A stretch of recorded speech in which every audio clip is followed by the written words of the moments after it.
When people think about the fall of the Roman Empire, they imagine barbarians approaching the gates, legions collapsing, or emperors being poisoned in their palaces.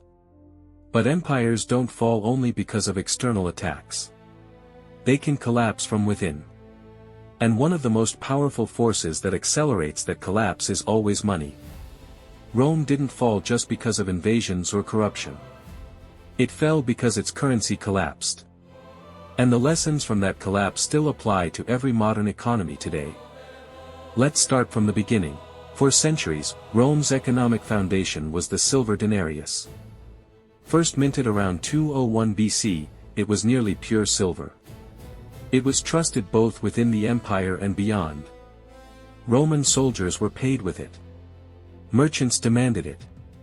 Ordinary people stored their wealth in it. The denarius wasn't just money, it was trust made tangible. The power of the empire and the value of its currency moved in parallel. As long as people believed in Rome, they believed in its money.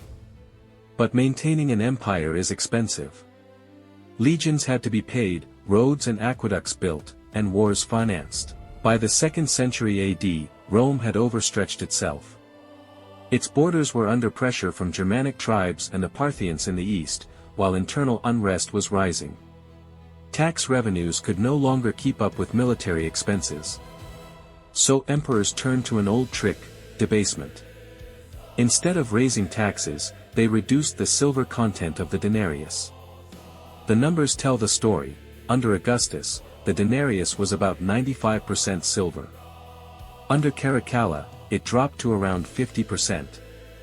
Under Gallienus, it fell below 5%. A coin that was once solid silver became a bronze disc coated with a thin layer of silver. People noticed. Inflation followed.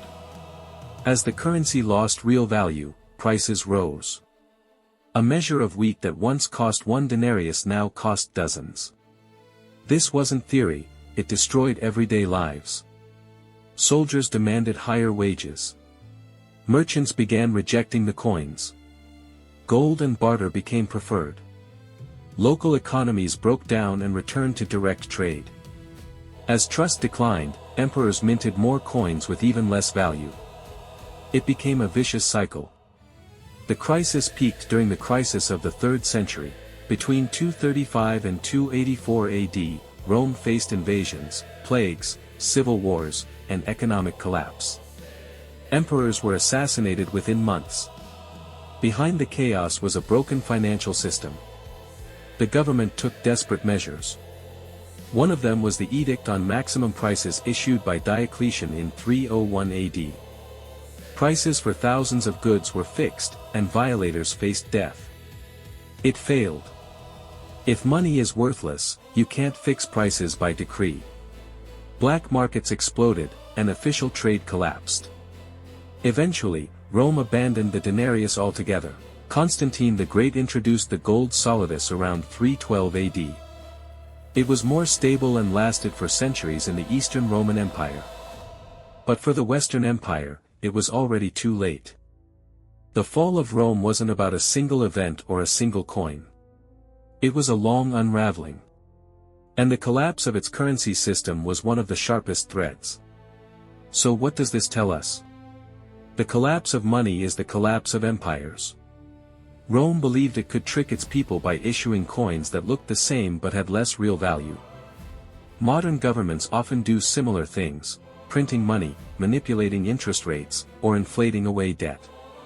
But the outcome is always the same: the people pay. Wealth is destroyed. Trust collapses. History didn't stop there.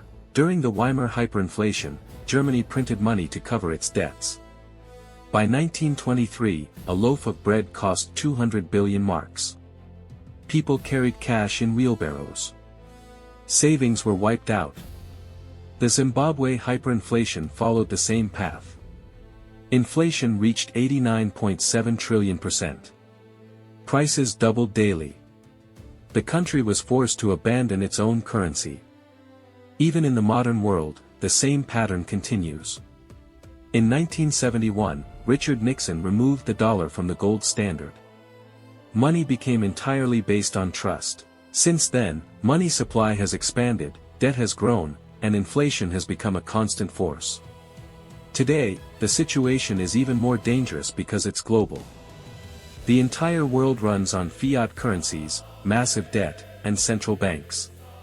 And history tells us, when collapse comes, ordinary people suffer the most. Key lessons from this story: inflation is not an accident. It is policy. Real wealth is not paper money, but tangible assets, land, skills, production. No system remains stable forever. Romans once believed their money would never lose value. They were wrong. When money loses its meaning, society begins to unravel. Trade breaks down. Trust disappears. Governments lose legitimacy. The barbarians at the gates may deliver the final blow, but the real collapse always begins in the treasury. And here's the most important point: history doesn't repeat exactly, but if you don't understand it, it will crush you just the same. The Roman currency crisis is not just history. It's a warning that if this gave you a new perspective, make sure to like the video and subscribe to the channel. Turn on notifications so you don't miss the next deep dive into history, money, and power. Because the past doesn't just explain the world, it predicts it.